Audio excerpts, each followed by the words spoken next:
iniciando o programa Viva Mais, o seu programa de saúde, e todas as semanas trazemos a vocês os melhores profissionais do estado e do Brasil para conversar e informar como viver melhor e com melhor qualidade de vida. Queremos agradecer a vocês todos os e-mails com sugestões que têm aumentado a cada semana. Continuem nos ligando e nos mandando seus e-mails com sugestões de pauta para o site www.programavivamais.com.br. E entre no site, né? Dá para clicar ali no Assista Aqui, que tem todos os programas que nós já passamos. Então, você pode assistir todos os programas desde que nós começamos, que tem programas maravilhosos, que você pode ainda ter dúvidas e pedir que a gente traga aqueles convidados ou outros e sugira pautas, né? A gente recebeu vários e-mails essa semana pedindo para a gente falar sobre artrose e vamos trazer, né? Nós vamos responder as suas dicas e as suas sugestões de pauta. Hoje estamos aqui conosco a doutora Roberta Noer Pila, médica otorrinolaringologista, mestre em cirurgia e médica do Hospital Mãe de Deus e Hospital da PUC. E o doutor Eduardo Zettler, médico pneumologista, doutor em pneumologia pela URGS. Sejam bem-vindas. A doutora Roberta é a segunda vez que vem, né? Foi pedida para vir de novo, ficou um monte de pergunta do último programa. Está aqui de novo, seja bem-vindo. Muito bem. Eduardo, viu? É um prazer. Vamos começar com a doutora, né, Ana? Já que vamos, além de mulher, está em dose dupla, né? Não, e ficou um monte de perguntas do último programa. Vai ver, Eduardo, que fica. A gente pensa que uma hora passa bastante tempo, mas fica um monte de pergunta. É verdade. Infecções respiratórias superiores. Nessa época do ano que a gente sabe, principalmente aqui no estado, né, Roberto, que a gente sofre muito com a alteração climática. O que mais acontece de infecção respiratória nessa época? Bom, realmente a entrada do inverno, já a primavera começa com as rinites. E as rinites acabam dando uma predisposição para as infecções virais, por si só, por uma alteração toda do epitélio nasal que a gente tem. E junto então com essa entrada das rinites e a questão da primavera e o frio entrando no inverno, a gente começa então a ter um aumento da prevalência, da quantidade de infecções virais. Geralmente o que acontece inicialmente são aquelas infecções mais nasais, a gente tem os resfriados e as gripes, os resfriados começam a ser bem mais abundantes, então a gente tem os vírus de sazonalidade que acabam entrando nessa época, então a gente começa a ter sintomas nasais do próprio resfriado, então começa a ter um espirro, uma coriza, obstrução nasal, eventualmente um pouco de dor no corpo, daqui a pouco começa a entrar no inverno, ambientes fechados, contaminação viral, bacteriana, um pouco aumentada, questão de ventilação. Então, a gente começa a ter mais gripe, diferenciando, então, um pouco da gripe e do resfriado. A gripe geralmente acaba dando aqueles sintomas mais de febre, dor no corpo, tosse, eventualmente podendo evoluir para uma pneumonia, que a gente pode conversar daqui a pouquinho a respeito disso. E é uma coisa mais súbita e muito mais grave, muito mais séria. Roberta, então, deixa eu já começar a te interromper aqui, que eu acho que as pessoas que estão ali devem já estar ficando mais ansiosas que nem eu. Então, qual é a diferença de resfriado para gripe? A gripe ela é mais séria, ela é mais severa. O resfriado ele é mais bobo. Não que ele não incomode tanto quanto a gripe, mas a gripe geralmente dá sintomas de febre mais alta, um maior comprometimento do corpo. Ele é feito pelo influenza, né, que na verdade acaba sendo um vírus, a gripe A, ano passado, pelo H1N1, esse ano de novo, a gente está com indicação de vacinação, que a gente pode também conversar um pouquinho depois. Mas o vírus, o influenza A, ele existe de várias formas, né? Então, a cepa do ano passado que pegou todo mundo foi o H1N1. A gente tem o o H3N2, enfim, a gente tem vários tipos.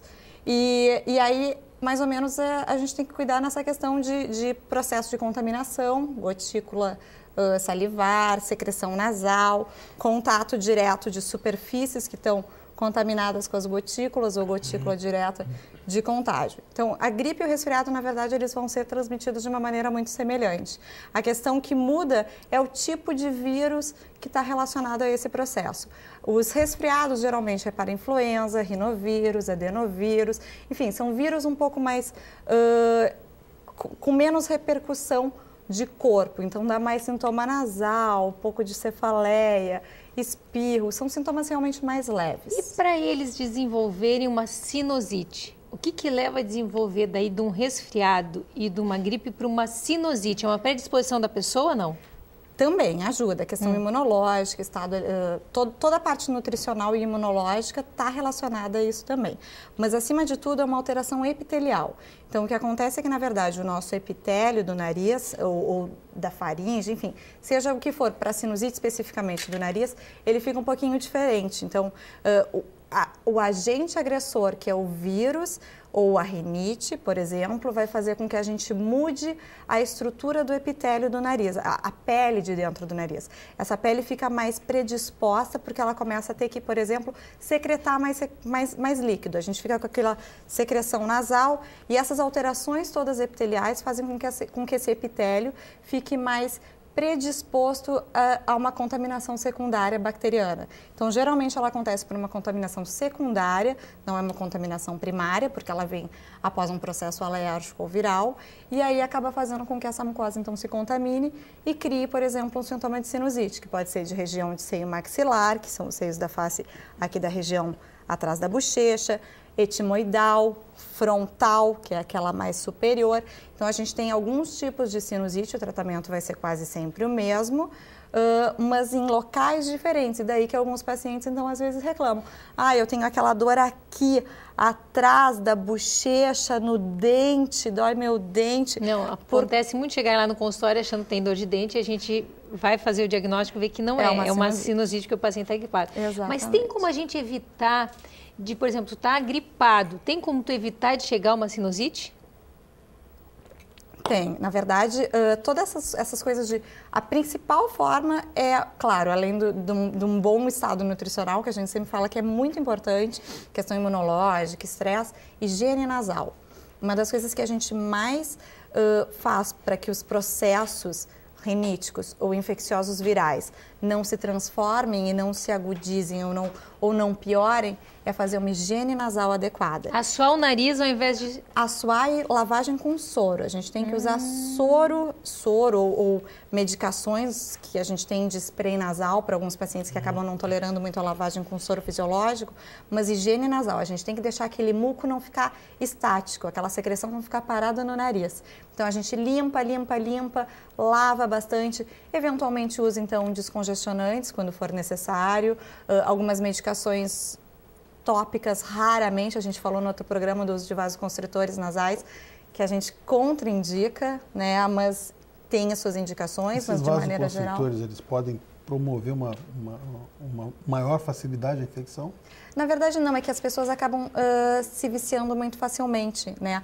Em alguns períodos, eles são estritamente indicados nesses casos de infecções muito importantes, com pacientes com quadros muito severos de obstrução nasal e por um tempo muito limitado. Tu vai usar de noite para dormir por 2 dias. Nada mais do que isso. Então, em alguns pacientes, sim, a gente vai indicar o tratamento do vasoconstritor para deixar pérvio o nariz, para te poder ter qualidade de sono, de vida. Mas, fora isso, não. Eles não alteram a questão do processo infeccioso, exceto pela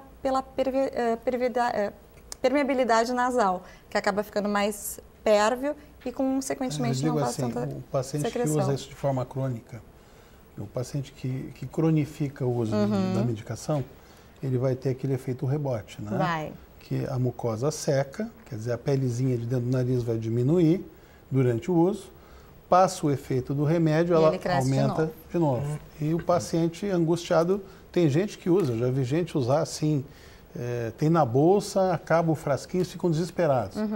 Isso provoca uma alteração a longo prazo da mucosa, da pele de dentro. E isso faz o que a gente chama de rinite medicamentosa. Então, aí não é bem uma infecção viral, né? E isso, na verdade, pode até predispor a infecção viral, a rinite medicamentosa pela obstrução nasal. Mas para te ter um processo viral, tu tem que ter uma contaminação, tu tem que ter um vírus exposto na tua mucosa.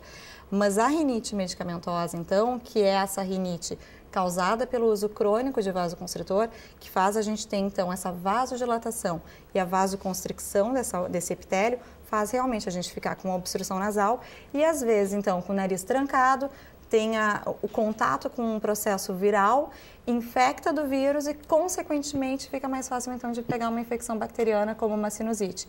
Então, sim, e aí as rinites é que devem ser bem controladas nesse período de primavera e inverno, para a gente evitar que os processos, enfim, fiquem piores em relação a uma contaminação bacteriana secundária. Mas aproveitando o teu gancho aí da sinusite e tal, e das infecções, a gente, pelo menos na época que eu passei pela faculdade, e o pai do Zétler foi meu professor e o Zétler foi o professor do meu filho. Quer dizer, as gerações tudo família. se sucedem. Essas infecções respiratórias altas, né, que progridem, não tratadas, tipo sinusite e tal, isso facilita bastante a formação ou uma infecção respiratória mais baixa, né? Primeiro, agradecer o convite do programa, é um prazer. Na verdade, a via aérea é uma coisa só.